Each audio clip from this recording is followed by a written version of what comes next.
여러분 안녕하십니까? 시사쇼 이것이 정치다의 윤종우입니다. 정경심 동양대 교수가 입시 비리 및 사모펀드 등 항소심에서도 징역 4년을 선고받았습니다.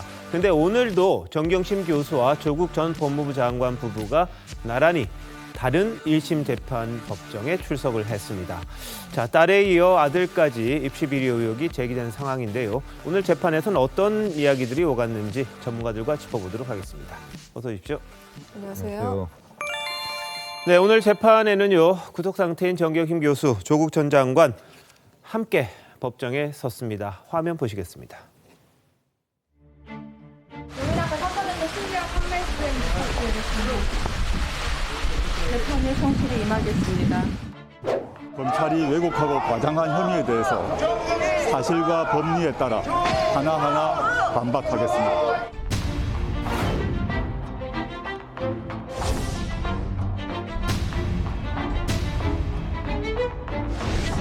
정경심 교수 1심 법은 제 딸이 저녁 식사 자리에만 참석했다고 판결했습니다. 이 모두 기가 막힙니다.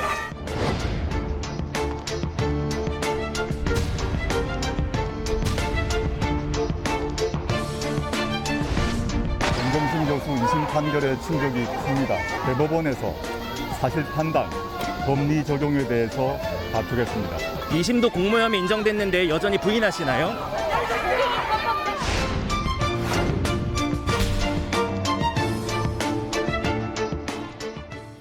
네, 조 전 장관 오늘 재판 출석하면서 이렇게 얘기했습니다. 권력형 비리, 조국 펀드 등 터무니없는 혐의는 벗었다. 하지만 인턴 증명서가 유죄로 나왔다. 많이 고통스럽다. 이렇게 이야기를 했습니다.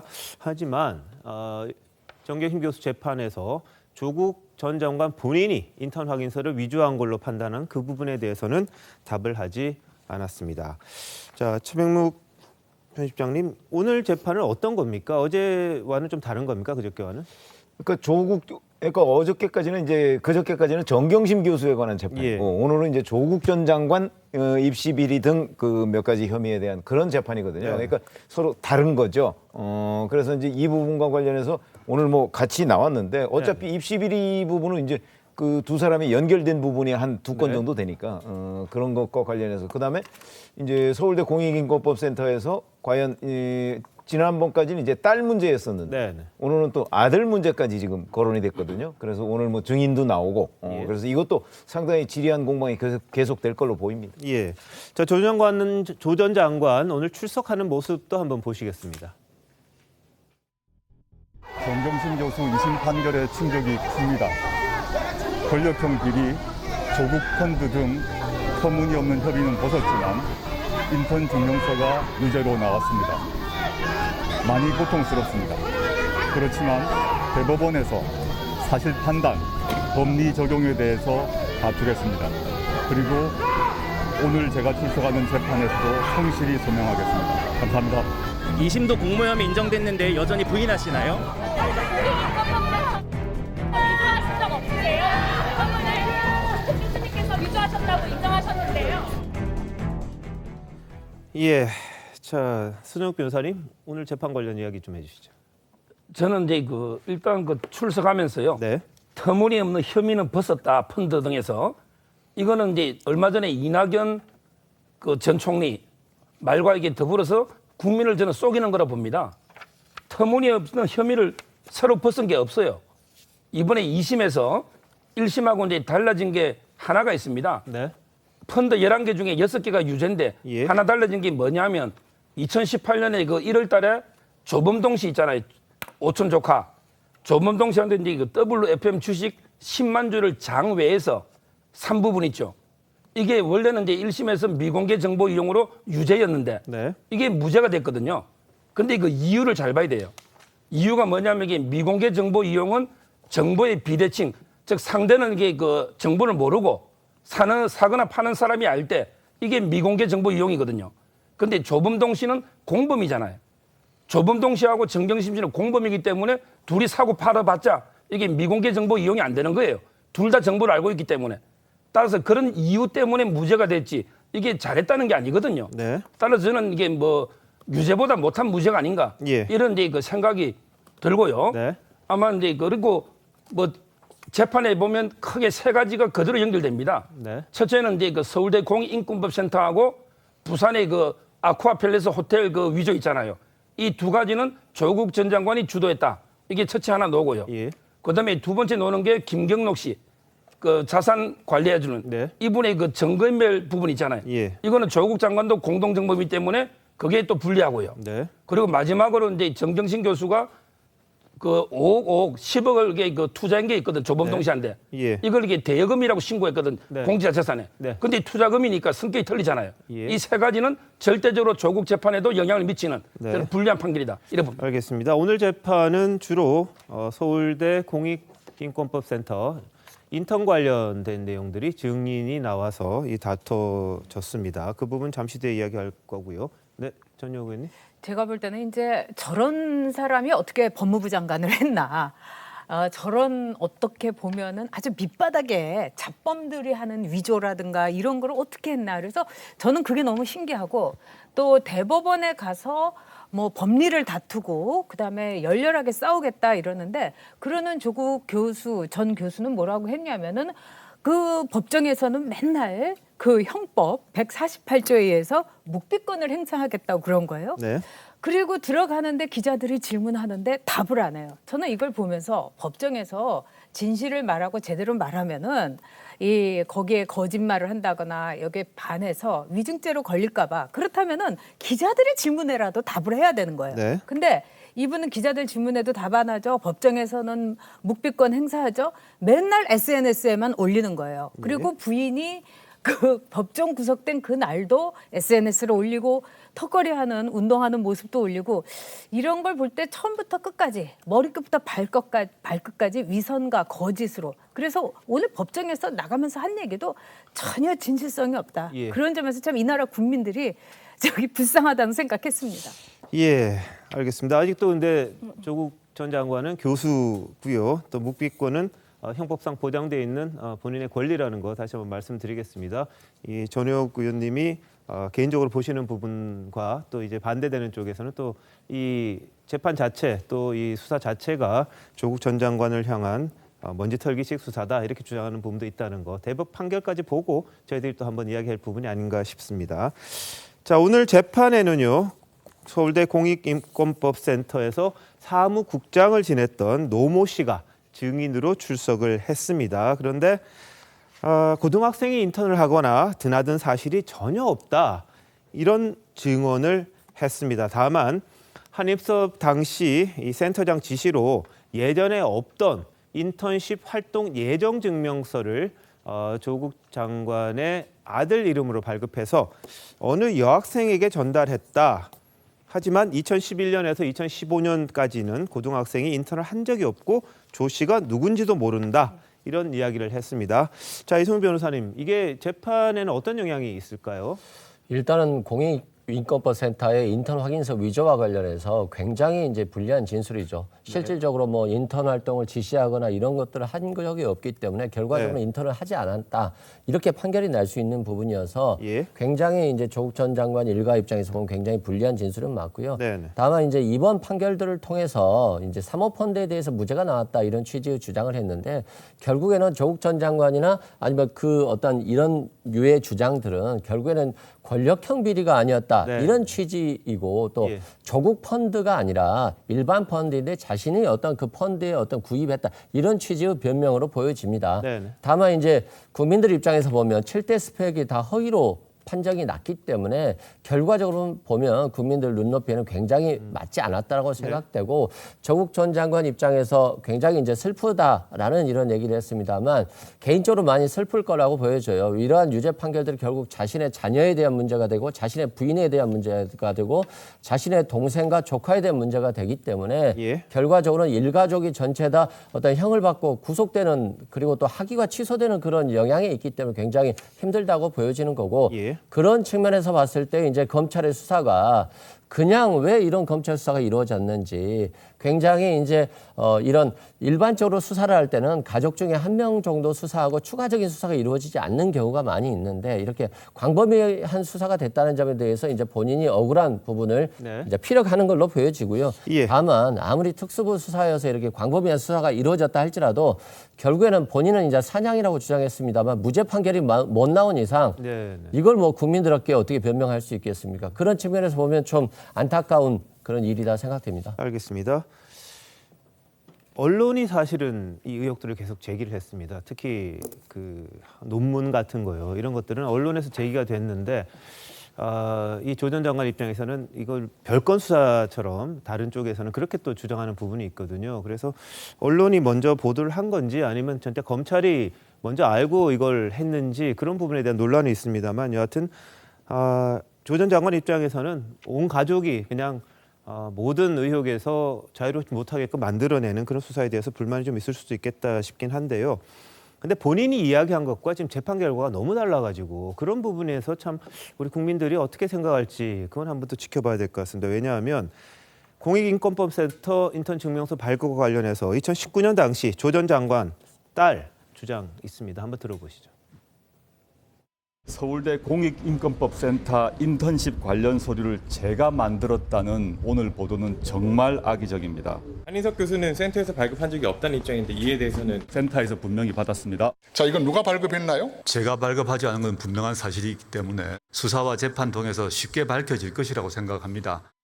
저는 봉사활동이나 인턴을 하고 나서 받은 것을 학교에다가 제출했습니다.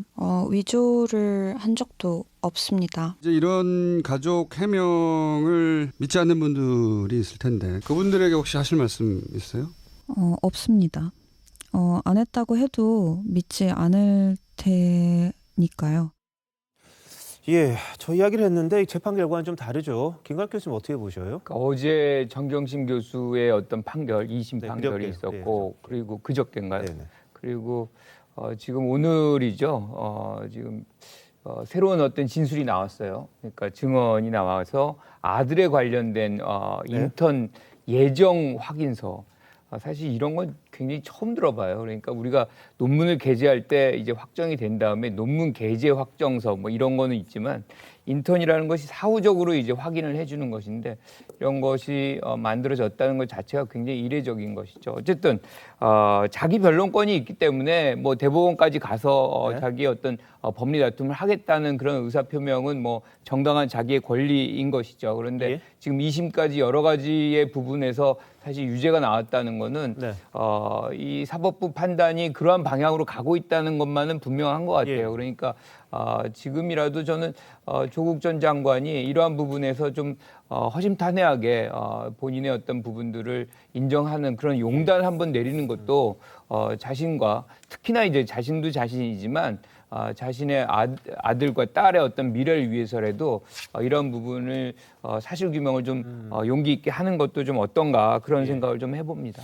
알겠습니다. 근데 매번 말씀드립니다만 조 전 장관 가족들은 모든 혐의에 대해서 인정을 하지 않고 있다는 거 다시 한번 말씀드립니다. 그러니까 본인들은 불법적인 걸 한 게 없고 이 재판 결과에 대해서도 아직까지 인정할 수 없는 그런 입장이라는 걸 다시 한번 전해 드리겠습니다. 대법원에 가서 뒤집힐 수 있을 거다 이런 자신이 있는지 모르겠습니다만 변호인도 그렇고요. 이 가족들도 그렇고 지금까지 나와 있던 모든 혐의에 대해서 부인하고 있다는 점은 다시 한번 확인을 해 드리겠습니다. 오늘 증인이요. 인턴십 활동 지시 받았다 이런 진술을 한 거에 대해서 조국 전 장관 아들이 그런 적 없다 또 확실하게 이야기를 했고요.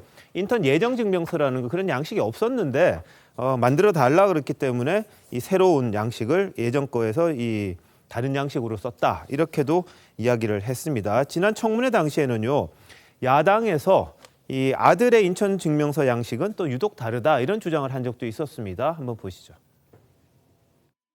2006년도부터 현재까지 서울대 공익인권법센터에서 인턴십을 한 활동 증명서 발급 내역 전체를 봤습니다. 후보자의 아들 거 띄워봐 주세요. 또 다른 것 기존에 있었던 거. 현재까지 2006년도부터 28명에 대해서 증명서가 발급됐는데 27명의 증명서는 동일한 것입니다. 저렇게 돼 있습니다. 유일하게 후보자 아들 것만 양식이 저렇습니다. 그리고 이것만이 2017년에 발급된 것입니다. 그 아들의 그 서울대 인턴 증명서가 유독 다르다. 그러면서 그 의혹을 제기했을 때 후보자의 목소리가 떨리고 말을 더듬는 것 같았다. 오늘 후보자께서 청문위원한테 처음으로 화를 내시더라고요. 화를 내지 않았습니다. 얼굴이 좀 어두워졌다는 생각을 저는 했습니다. 갑자기 아들 얘기를 또 하셔서 다 당황스러웠습니다. 당황스러운 거 사실이었다. 네. 또 다시 더 아들에 대한 얘기로 또 확산이 될 것 같습니다. 네, 왜 당시에 인턴 활동 예정 증명서가 필요했고 또 인턴 활동 증명서는 다른 양식과 달랐는지 그 부분에 대한 설명이 좀 필요할 것 같은데 김인성 기자 정리 좀 해주세요. 조국 전 장관 관련해서 서울대 인권버스센터 혐의를 시간 순으로 정리를 하려면 두 개의 이 공소장을 다 봐야 합니다. 책 한 권 분량인데요. 자, 일단 2009년 5월에 딸과 친구들 관련해서 위조를 한 거 2심 판결에서 유죄가 났죠. 이건 정경심 교수 공판장 보면 되고요. 조국 교수 관련해서 두 가지가 있습니다. 2013년 7월에 아들이 고등학교 때 학교를 가지 않고 학원에 가야 되는 상황이었어요. SAT라는 시험을 봐야 됐었거든요. 그런데 무단으로 학교를 빠질 수가 없으니 인턴 활동 예정 확인서를 받습니다. 이제 이 재판이 펼쳐지게 될 텐데요. 여기서 그치지 않았습니다. 이건 그냥 한일고등학교, 그 고등학교 쪽에 외고 쪽에 가서 그 교사의 업무를 방해하는 데 쓰였지만 2017년 10월 민정수석이 된 뒤에는 좀 더 과감해진 것으로 검찰은 보고 있습니다. 민정수석이 된 뒤에도 이걸 계속 위조를 하던 거죠. 그때는 굴지의 유명 대학원에 입학하기 위해서 인턴 활동을 했다는 확인서를 만들고 싶은데 2013년에 만들었던 이 예정서를 가지고 예정서를 지워서 확인서를 재발급받은 것입니다. 그러니까 민정수석이 되어서도 인턴 확인서 위조를 계속 이어갔었던 거죠. 옛날 관행이 그랬다? 글쎄요. 이 말에 대해서는 네. 이해가 되지 않네요. 오늘 오전에는 2013년 사무국장이었던 노모 씨, 현재 교수인분이 나왔는데요.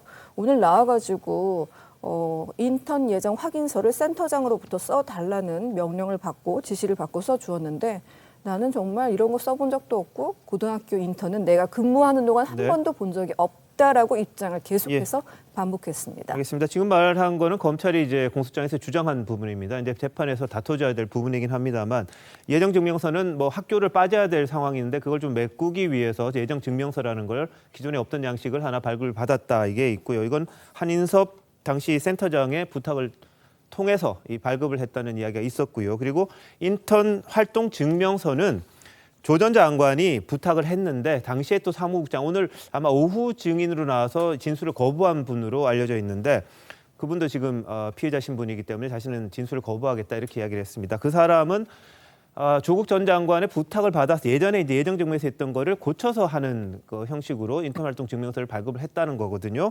그래서 그게 이제 하나가 있었는데 오늘 재판에서 재미있는 게 브라질 전통 무술 이 카포에이라라는 게 등장을 했다고 합니다. 이게 왜 등장을 했느냐?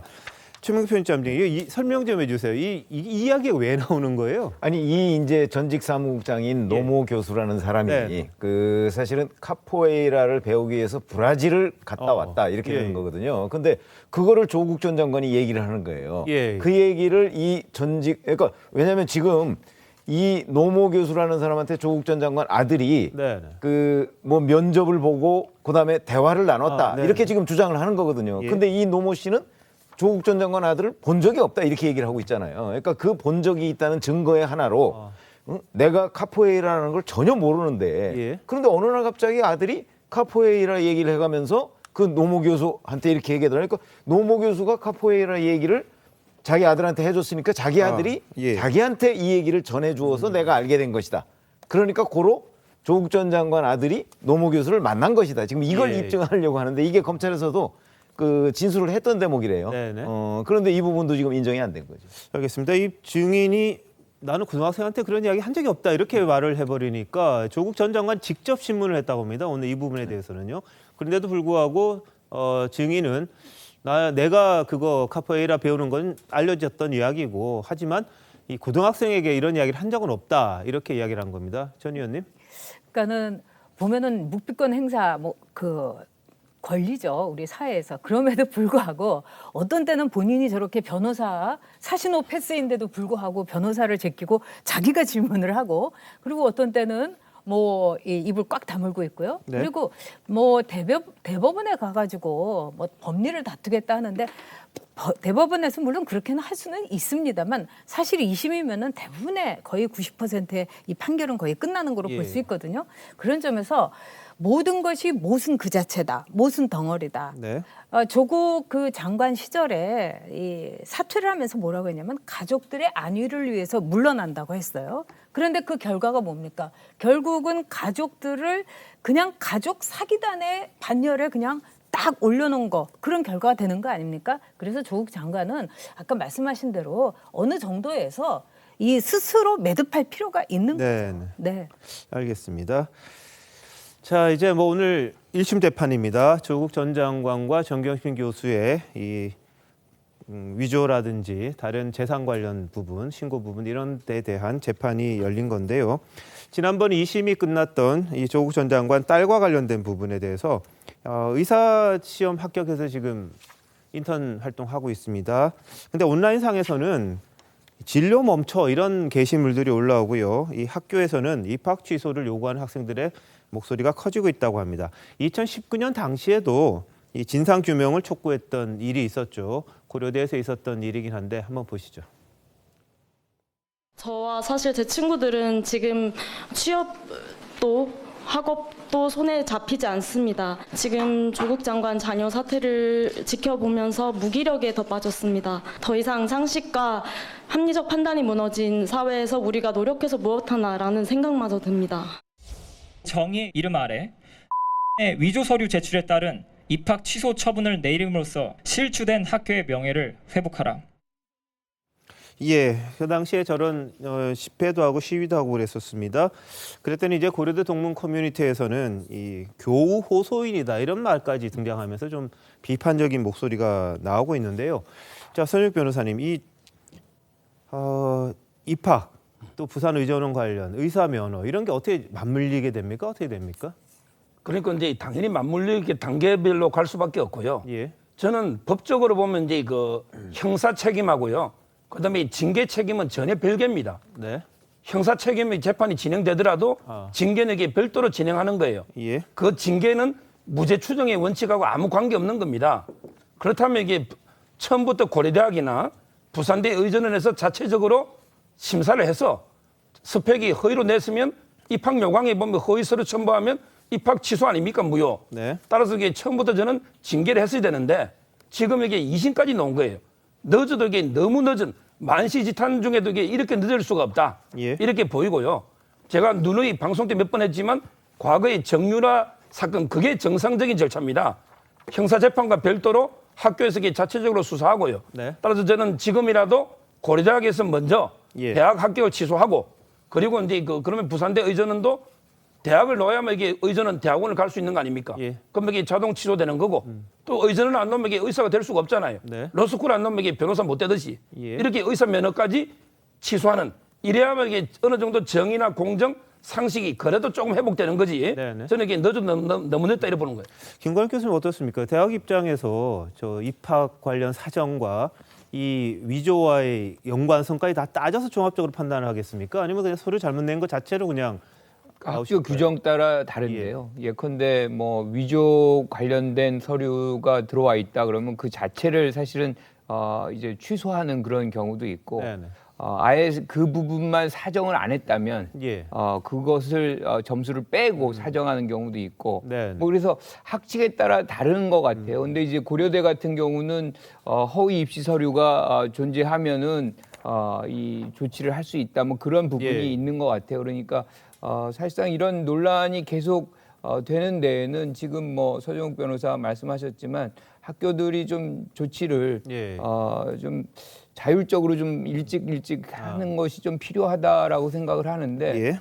좀 늦는 부분이 있다는 생각이 들어요. 그래서 네. 이거는 우리 사회가 건전성을 유지하는데 가장 중요한 부분은 사실 대입 문제거든요. 예. 그러니까 아무리 뭐 진짜 권력자 아들이나 딸이나 뭐 부유한 사람이라 그래도 대학 그렇게 쉽게 못 들어갔던 것들이 우리 한국 사회의 전통이고 건강성을 유지하는 그런 차원에서 지금 하나의 전통처럼 만들어져 있는데 이런 것이 훼손이 안 되게끔 하는 것도 우리 사회가 지켜야 될 하나의 책무가 아닌가 이렇게 생각합니다. 알겠습니다. 자, 정경심 교수에 대한 2심 재판 이후에요.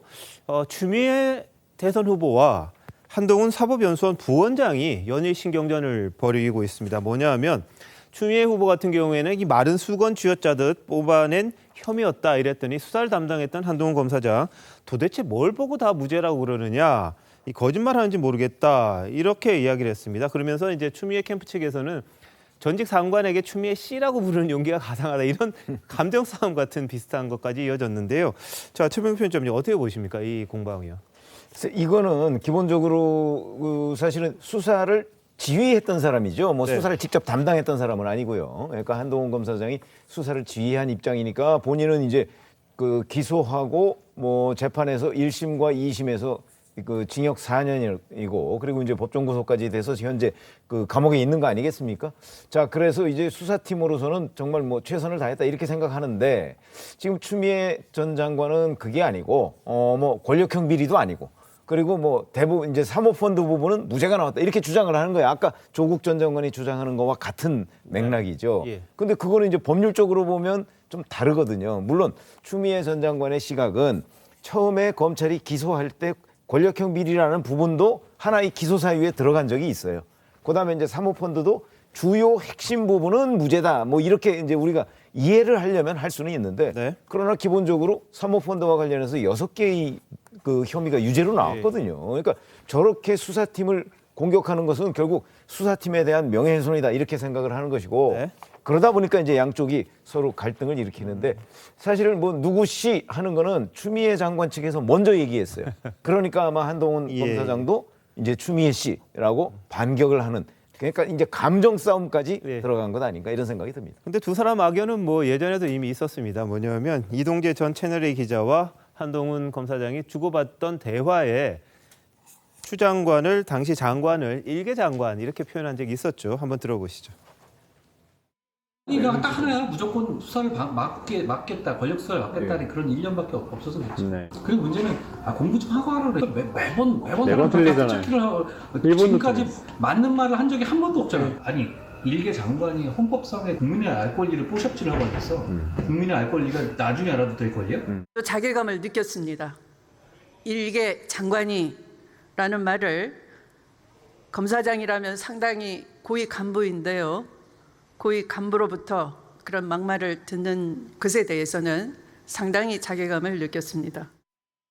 예, 뭐 없는 자리에서는 나라님도 욕한다고 그럽니다만 여하튼 이 녹취가 공개되면서 참 추 장관 입장에서는 참 곤혹스럽기도 했을 겁니다. 그 당시 이제 이야기가 있었는데요. 네, 서정욱 변호사님. 저는 이제 그 추 장관이 전 장관이 판사까지 하신 분 아닙니까? 네. 근데 그 별건 수사의 개념을 모르고 저는 호도한다고 봅니다. 별건 수사라는 게 뭐냐면 예를 들어 이제 그 사모펀드 수사하다가 압수수색을 했는데 갑자기 입시 비리가 새로 나왔다. 이런 게 별건 수사잖아요. 근데 이번 건은 그게 아니고요. 이번 건은 처음부터 이게 그 입시 비리가 언론에서 처음부터 나와가지고 수사 배정할 때 10건 중에 4건이 처음부터 이게 입시 비리였습니다. 따라서 입시 비리 사건은 별건이 아니고 본건, 그 중에 핵심적인 혐의였고요. 저는 오히려 사모펀드보다 입시 비리가 국민의 더 공분을 자아내는 거예요. 국민들은 이제 병력 비리, 부동산 비리, 입시 비리 이 3가지가 가장 중요한 범죄입니다.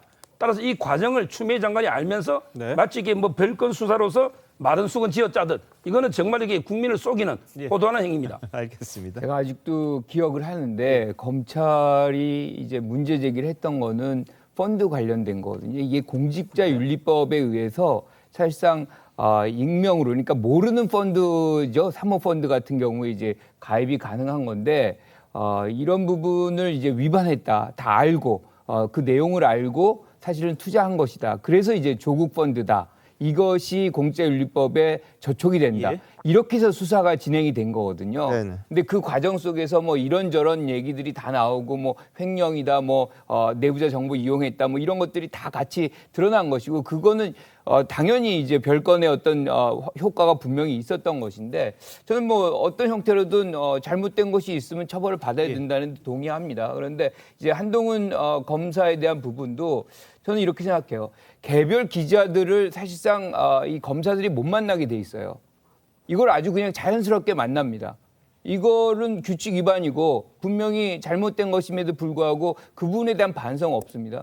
그리고 나서 이제 거기에서 자신의 어떤 뭐 상관이라고 할 수 있는 장관에 대해서 뭐 공부를 좀 더 해라 뭐 이런 식으로 얘기를 한단 말이에요. 이런 것은 어떻게 보면 이제 규율도 지키지 않았던 것이고 이 기자들에 대해서 누군가의 어떤 험담 뭐 이런 것들을 아주 자연스럽게 하는 것 이거는 저는 인성의 문제라고 생각을 해요. 그래서 본인이 뭐 법적으로 잘못된 것이 없다고 얘기를 할 수는 있지만 인성의 문제는 지적을 할 수밖에 없다 이렇게 생각하네요. 알겠습니다. 근데 이동재 기자가 이제 한동훈 검사님 찾아간 거 이제 부산까지 간 거잖아요. 근데 그 뭐 한번 취재를 하러 왔을 텐데 부산까지 왔으니까 그럼 내치기도 힘들고 뭐 그랬던 거 아닌가 싶기는 한데 아니 기자 법조 기자잖아요. 예, 법조 기자는 기본적으로 검사장급 정도는 다 만날 수 있어요. 네. 그리고 검사가 뭐 기자를 접촉해서는 안 된다. 그거는 내부 뭐 강령이나 혹시 이런 데 있는지 네, 모르겠으나 기자가 못 만나는 검사가 어디 있습니까? 그거는 기본적으로 다 맞고 당시에는 윤석열 검찰총장이 부산 방문할 때 이동재 기자가 따라갔다가 부산고검 차장검사실에 들른 거기 때문에 그걸 가지고 제가 보기에 뭐 무슨 그 기자 윤리에는 당연히 없고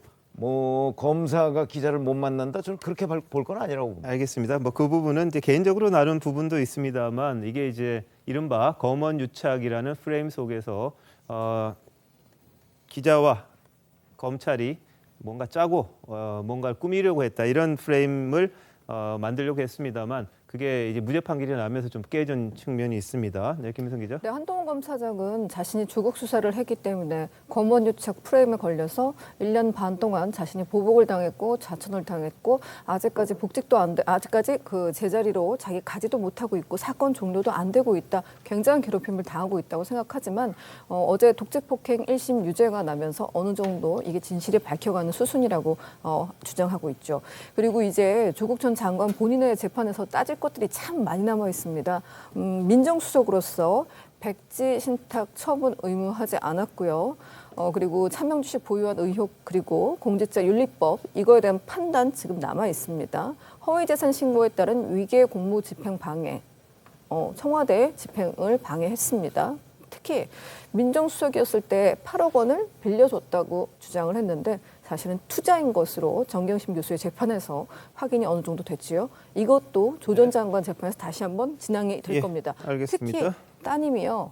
장학금을 받은 것과 관련해서는 뇌물 공여 수수까지 걸려 있는 상황입니다. 예, 뭐 이 모 교수가 개인적으로 만든 장학금을 준 부분도 지금 걸려 있긴 합니다. 근데 그 부분에 대한 건 이제 다툼이 있을 예정이니까 지금 조 전 장관에 대한 판결이 어떻게 날지도 관심인데 아직 재판은 한참 남아 있는 것 같습니다.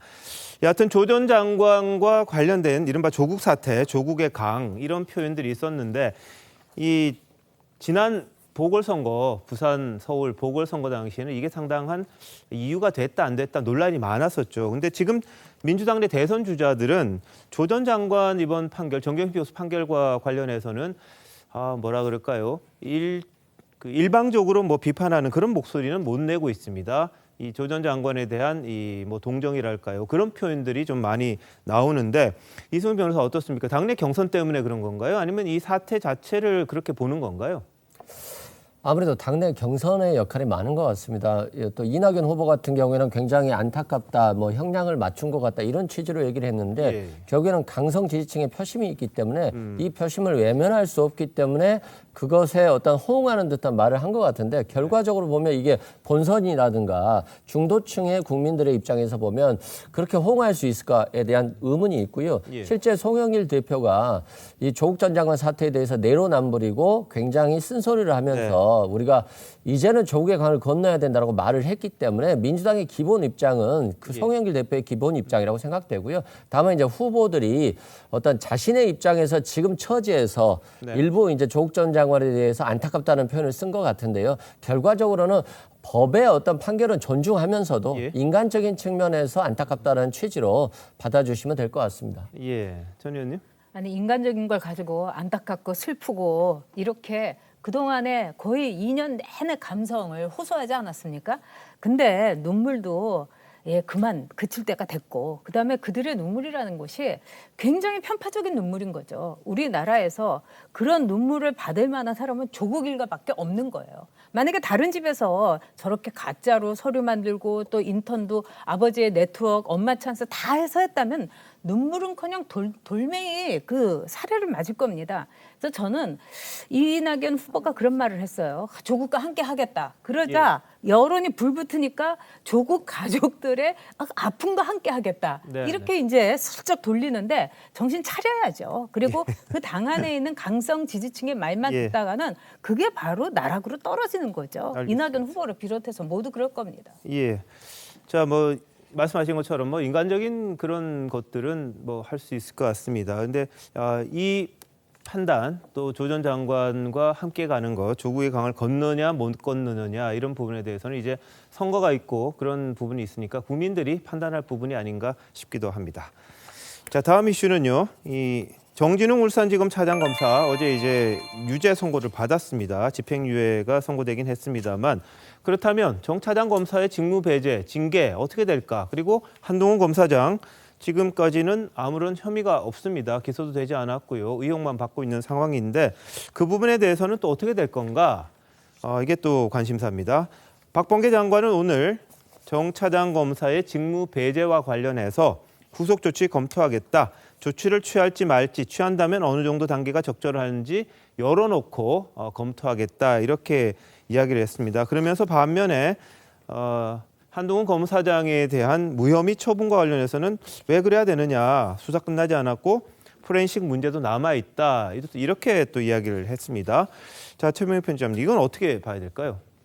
글쎄, 박범계 장관이 현재 이 채널A 사건과 관련해서 가지고 있는 인식은 전직 추미애 장관이 갖고 있는 것과 뭐 대동소이하다 이렇게 저는 보여집니다. 그러니까 이제 바로 정진웅 차장검사 같은 경우는 사실은 기소됐을 때 직무배제를 했어야 되는 것이죠. 우리가 잘 알지만 한동훈 검사장은 검언유착 의혹이라는 MBC 보도가 있고 난 뒤에 본격적으로 수사가 시작되니까 수사가 시작됐다는 사실만으로서 직위 해제가 됐어요.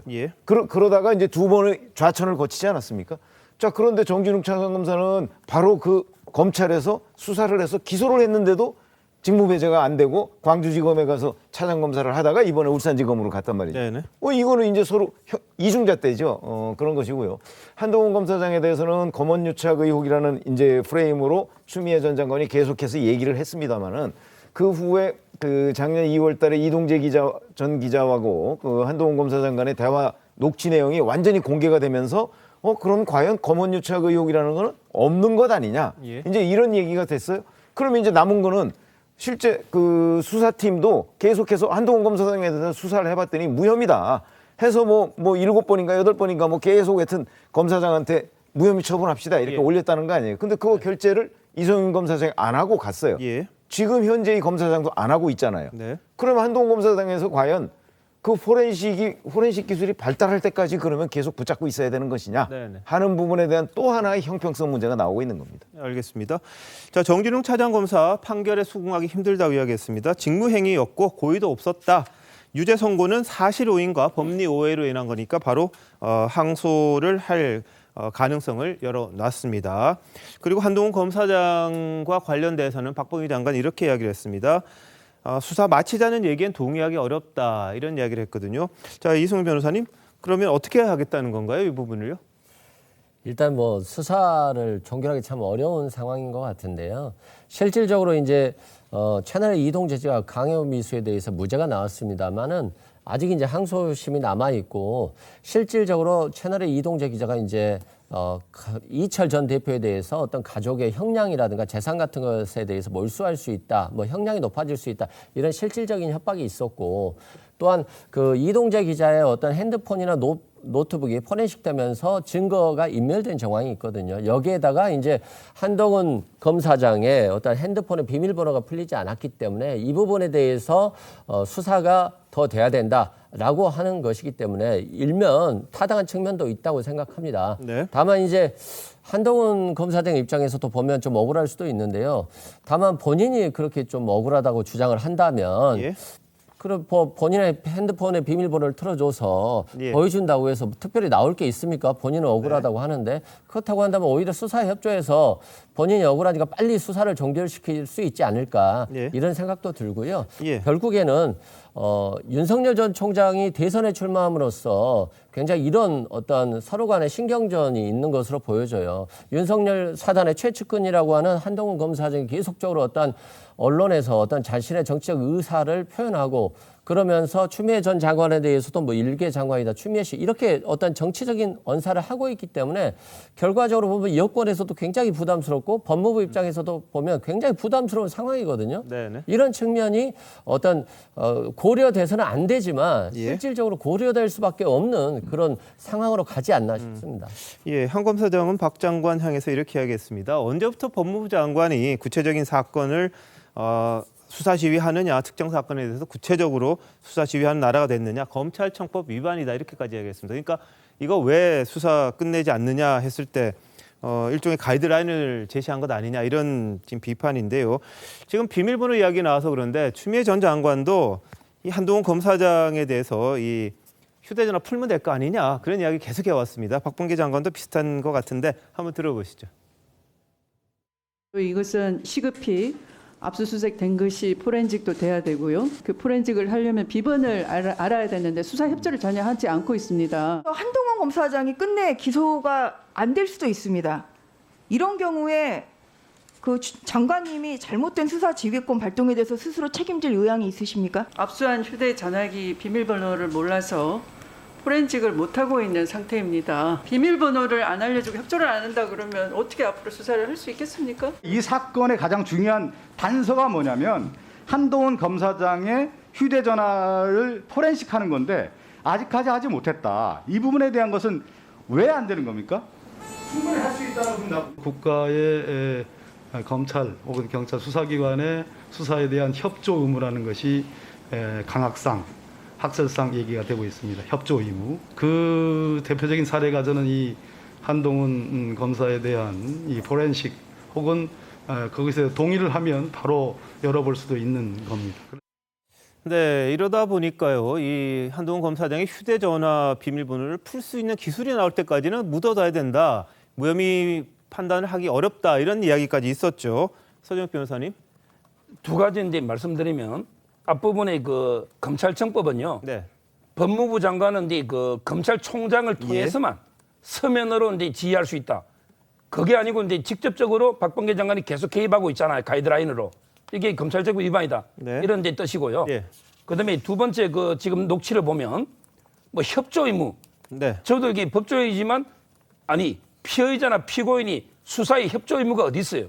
우리 헌법에는 명백하게 죄를 지어도 자기 죄에 대해서는 진술을 거부할 이런 이게 권리가 있는 거예요.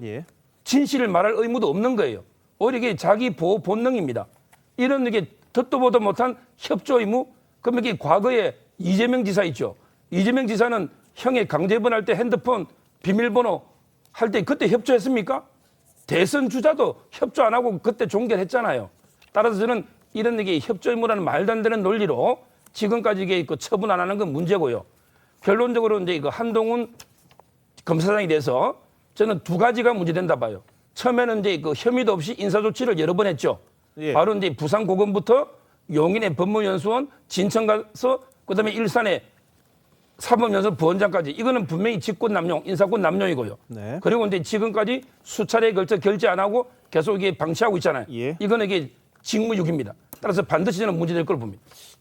자, 근데 공인으로서 좀 협조해야 되는 게 아니냐 이런 취지로 지금 이야기를 하는 것 같습니다. 검사장 정도 되고 검찰 수사를 본인이 직접 지휘도 했으니까 뭐 기술적으로 잘 안 되면 본인이 협조해서라도 좀 무혐의를 자신이 밝히면 되지 않겠느냐 이런 취지로 이야기한 것 같은데 김광욱 교수님 어떻게 보세요? 지금 말씀하시는 부분에서 자기 변론권을 이제 강조를 하시는데 아까 우리가 조금 전에 조국 전 장관 얘기를 했잖아요. 그런데 조국 전 장관이 대법원 가서 법리 다툼한다 그럴 때 굉장히 뭐 다 거의 다 나온 것인데 왜 인정 안 하느냐. 끝까지 자기 변론권은 있는 거거든요. 그러니까 그 부분 이제 우리가 모두 다 보편적으로 적용이 돼야 된다는 거 한번 말씀드리고 싶고요. 일단 박범계 장관은 1심 판결에 대해서 존중한다고 얘기를 했습니다. 그래서 정진웅 검사에 대한 어떤 조치를 검토하겠다라고 얘기를 했기 때문에 그걸 좀 지켜볼 필요가 분명히 있는 거죠. 그런데 우리가 지금 수사가 장기화된다. 그러니까 포렌식을 안 되니까 지금 이거를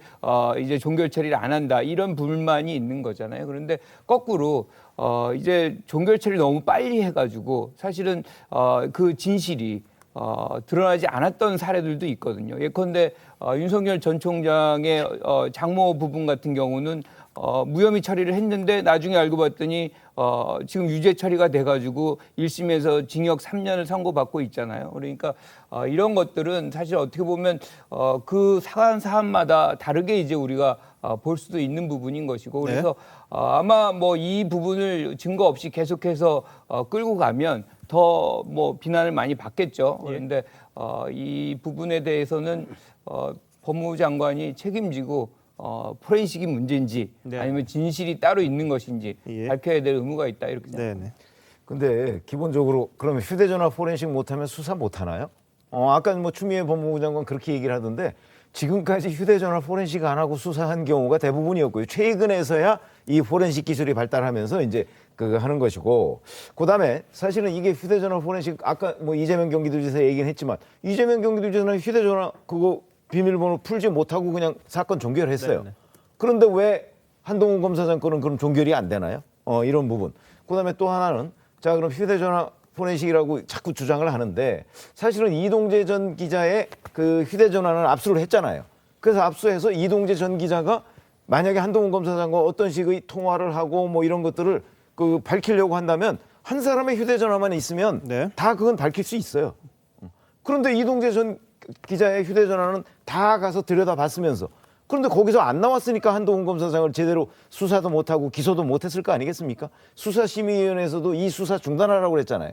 이런 것들을 보면 이미 한동훈 검사장에 대한 수사는 완결된 거나 마찬가지예요. 서울중앙지검 형사 일부에서 그럼 공연히 검사장한테 이건 무혐의 처분해야 되겠습니다라고 올렸겠습니까? 그런 점을 본다면 지금 뭐 그 한동훈 검사장의 휴대전화 포렌식을 못했기 때문에 이걸 종결 못한다? 그거는 어불성설이죠. 알겠습니다. 이게 뭐 사건 수사하는 데 있어서 뭐 어떤 사건이든 간에 좀 잣대가 좀 같았으면 좋겠는데 서로 다르다 이런 이야기들이 좀 나오기 때문에 이게 논란이 되는 것 같습니다. 자, 이런 가운데 이동재 전 채널A 기자 이 최강욱 열린민주당 대표를 상대로 민사소송을 냈습니다. 손해배상 청구. 청구 금액이 2억 원이었는데요. 어제 이 조정이 있었는데 20분 만에 결렬이 됐었다고 합니다. 지난달 23일에도 두 사람은 서로를 향해 이렇게 공격을 한 게 있는데 한번 보시죠. 피해 내역에 대해서 상세하게 말씀드렸고요. 자신이 피해자인 것처럼 사과 한마디 없는 부분에 대해서는 좀 유감스럽습니다. 당사자가 무죄 판결을 받았다라는 주장들을 계속 반복해서 하는 것으로 알고 있습니다. 실체가 없다고 무죄를 선고한 판결이 아니었습니다. 검언유착의 증거는 이미 차고 넘친다는 말씀을 전직 법무부 장관께서 하셨고 그 결과로 검찰총장이 징계까지 받은 사안이었습니다. 어디에다가 감히 권언유착의 프레임을 씌우려고 하는 것인지 저는 도저히 납득할 수도 없고 사실관계와도 맞지 않다고 생각합니다. 예, 증거가 차고 넘친다 그랬는데 판결은 무죄가 났는데요. 그걸 최강욱 열린민주당 대표는 인정을 안 하는 그런 말을 했습니다. 그리고 이번에 조정 결렬은 이 허위 글을 삭제하고 사실과 다르다는 정정문 게시하면은 뭐 조정에 응하겠다 이렇게 이전 기자가 얘기했습니다만 최 대표 측은 정정할 수 없다. 게시글 삭제할 수는 있지만 정정을 못한다. 이런 주장을 했던 걸로 알려졌습니다. 네, 전효구 의원님. 이 최강욱 그 대표는 뭐든지 이렇게 저렇게 근거 없이 우기고 그다음에 목소리 크게 하고 사람들 으름장 내고 이런 것이 일종의 자기의 진실을 알리는 도구라고 생각하는 것 같아요. 근데 이제까지 다 실패했지 않습니까?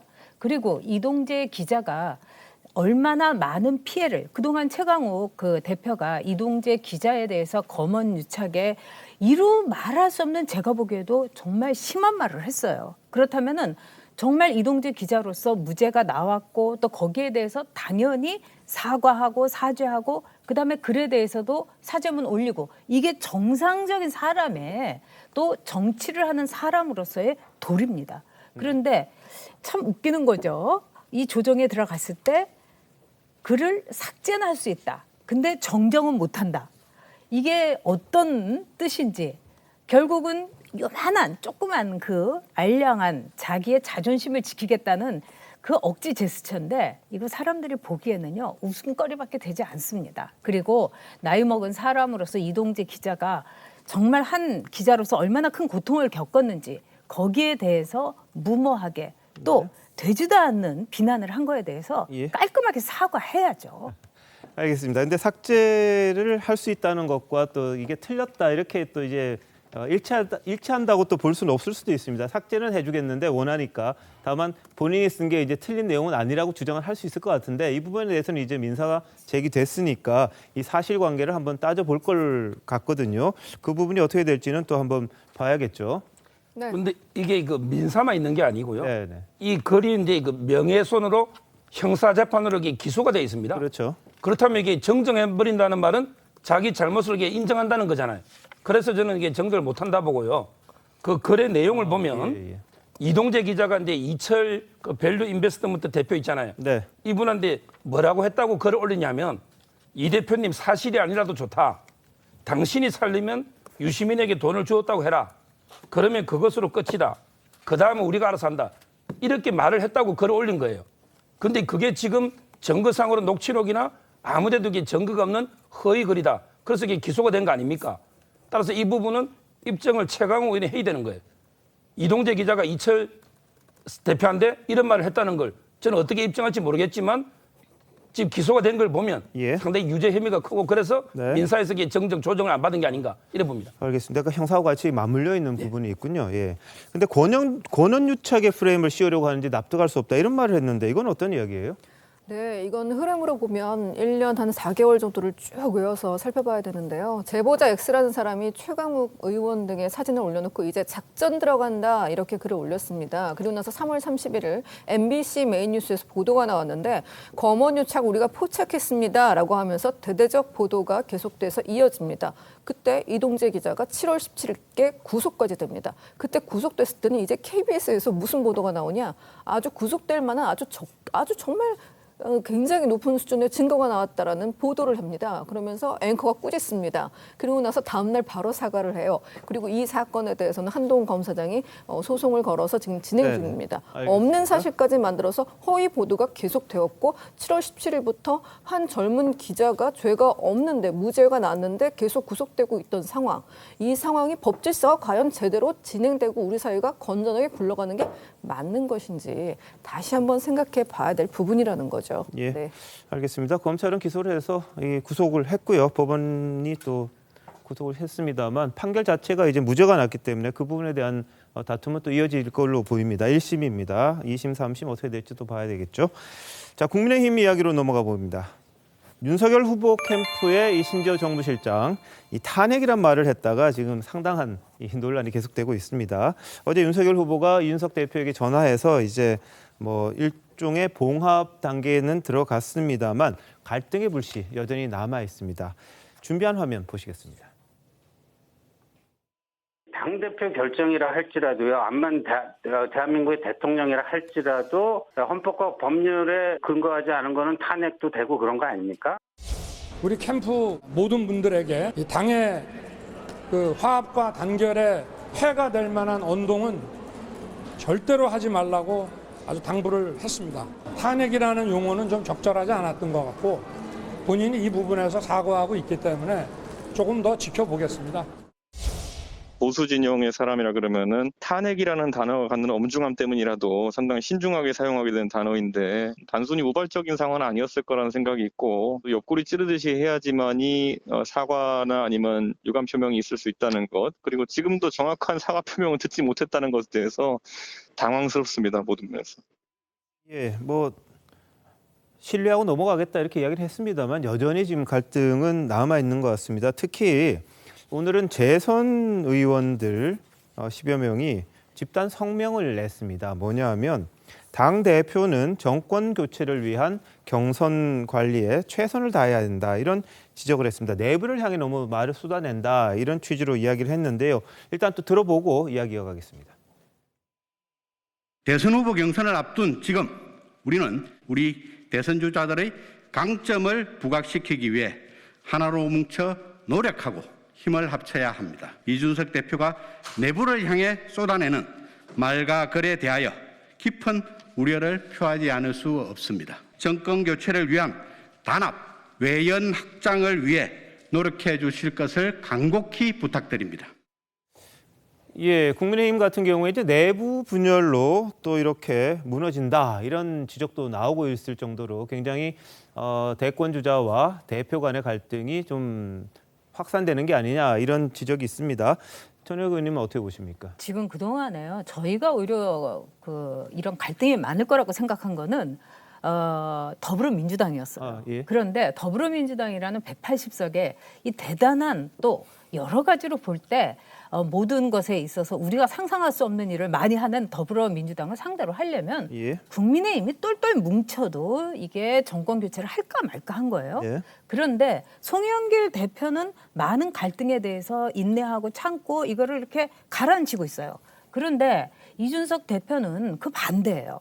자, 아까도 이 탄핵에 대해서 얘기를 했지만은 글쎄요, 해동력이라든가 말귀를 알아듣는 사람이라면 그게 뭘 그렇게 대단한 말입니까? 그냥 예를 든 거예요. 근데 거기에 대해서 정치권에서 탄핵이라는 건 입에 올려서는 안 되는 말이다. 뭘 입에 올려서 안 되는 말이에요? 탄핵을 지금 몇 번씩이나 한 국민인데 예. 그런 점에 있어서 젊은 친구에게 또는 젊은 정치인에게 우리가 기대했던 네. 그 유연성, 예. 겸손함, 그다음에 괜히 말꼬리 잡고 이런 거 하지 않기를 바랬는데 오히려 아주 노회한 정치인의 모습을 보여줘서 굉장히 많은 지지자들이 걱정하고 있습니다. 네. 대표가 이렇게 하면 안 되죠. 알겠습니다. 자, 이 우려들이요. 이 일부에서는 계속 제기가 됩니다. 왜냐하면 본인이 모든 걸 주인공이 돼야 되고 이 후보들을 손위에 놓고 이 자신이 기획 연출한 예능 프로그램에 출연시키려고 한다. 이렇게 또 김재현 최고위원이 비판적인 목소리를 또 냈습니다.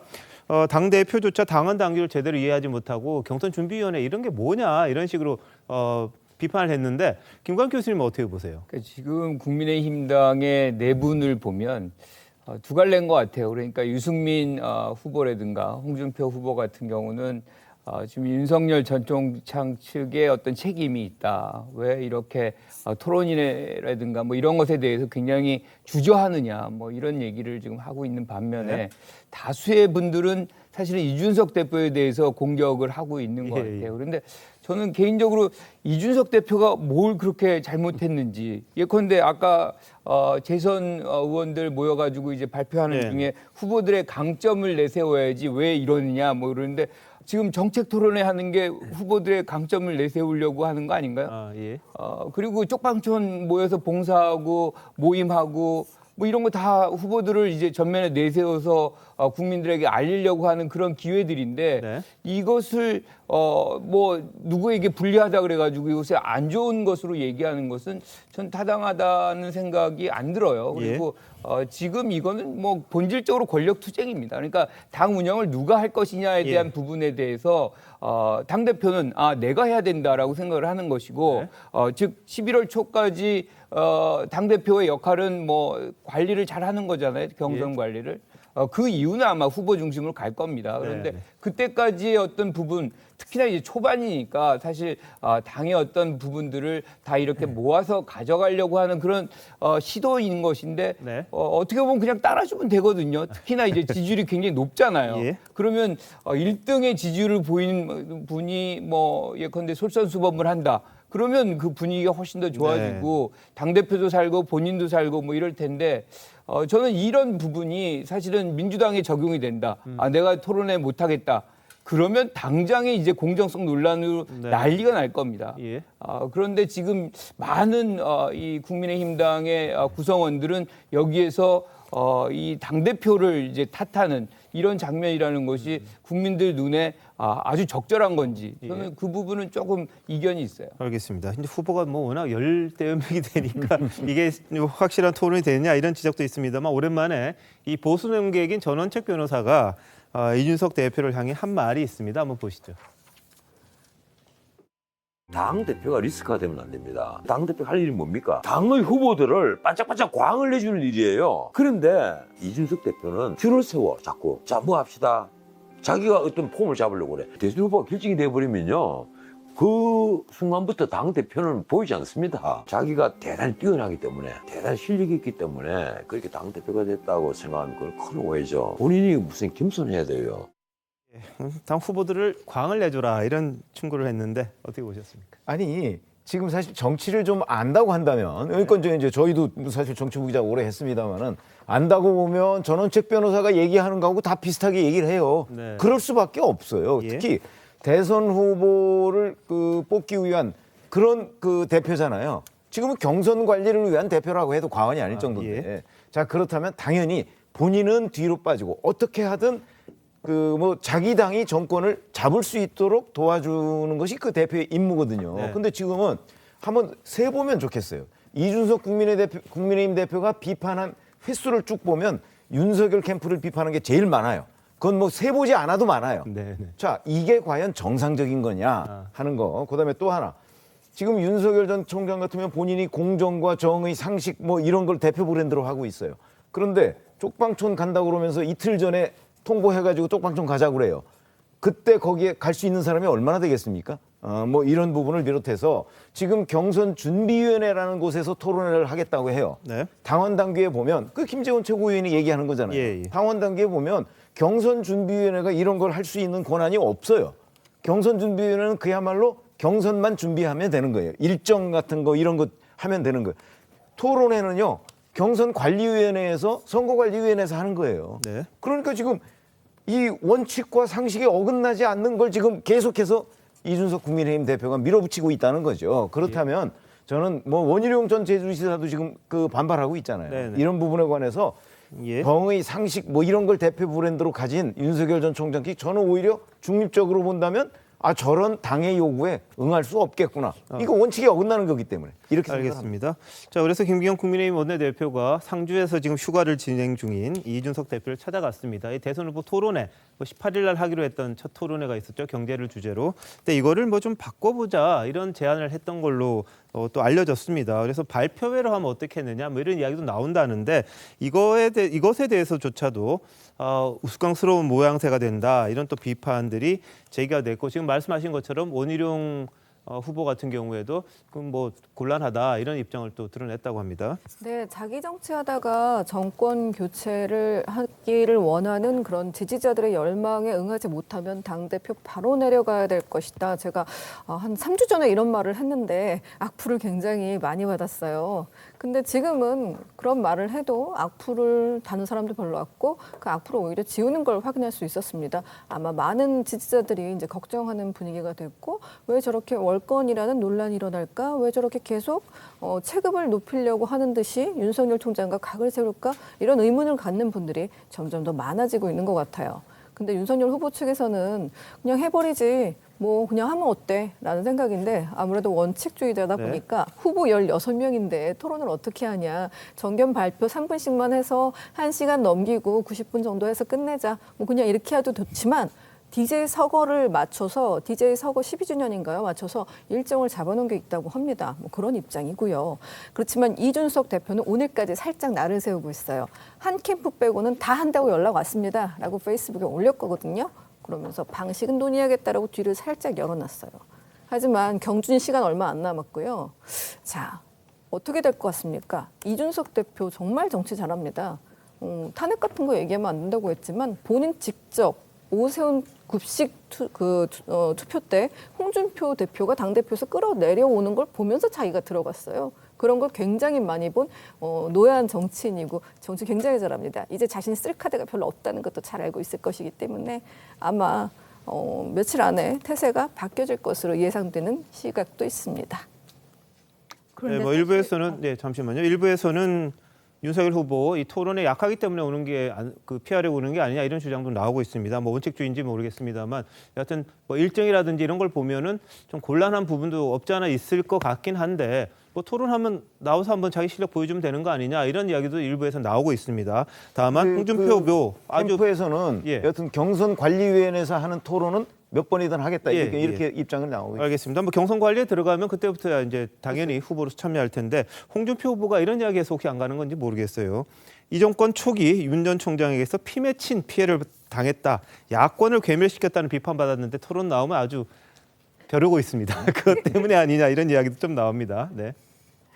제가 볼 때는 이준석 대표의 그 스타일이라는 거를 여러 사람한테 같이 오래 일했던 사람한테 들었는데 자기가 이 길로 간다 하면 그거를 굽히지 않는다는 거예요. 그런 점에서는 이 홍준표 의원이랑 참 비슷한데 제가 볼 때는 가장 중요한 거는 당 대표는 어떤 일을 해야 되나 일종의 관리 역할을 해야 되고 이 무대로 치자면은 백댄서예요. 뒤에서 춤추는 사람이지 앞에서 나와서 노래 부르고 이러는 것도 아니라고요. 그리고 뭐 여러분도 잘 아시겠지만 그 유명한 영화 감독들도 자기 영화 만들면은 잠깐 얼굴 내밀고 싶어 해요. 네. 그렇지만은 히치콕도 카메오 역할만 했던 거예요. 그런데 주연 자리를 꿰차고 나서 그렇게 해서 뭐 지금 윤석열 그 캠프에 대해서 뭐 확실하게 사과는 안 했다. 끝까지 이거를 이제 뒤밀지 않습니까?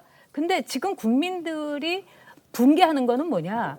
왜 청와대에 대해서 그리고 문재인 대통령에 대해서는 단 한 번도 문제 제기를 하지 않느냐 이 문제예요.